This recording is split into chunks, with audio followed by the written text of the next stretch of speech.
இந்த தையிட்டி திஸ்ஸ விஹார சம்பந்தமாக நான் நாகவிஹாரத்ன சுவாமி மாதிரி முதலில் நான் பொதுமக்களுடைய காணி பொதுமக்களுக்கு கொடுக்க வேணும் மாதிரி சொல்லியிருக்கிறது.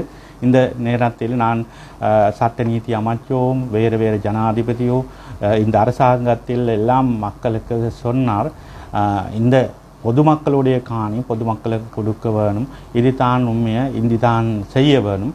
இதில் நான் சரியான சிங்கள மக்களுக்கும் தமிழ் மக்களுக்கு சொல்லுவேன், இந்த குலப்படி மாதிரி இந்த பொலிட்டிக் மாதிரி போக வேண்டாம். இந்த மக்களுடைய உரிமை மக்களுடைய காணி மக்களுக்கு கொடுத்து இது பௌத்த விஹாரில் சொந்த காணி பௌத்த விஹாரில் நடக்க மாதிரி நடக்க வேணும். இது எல்லா மக்களுக்கு வேறு பிரச்சனை இருக்கிறது.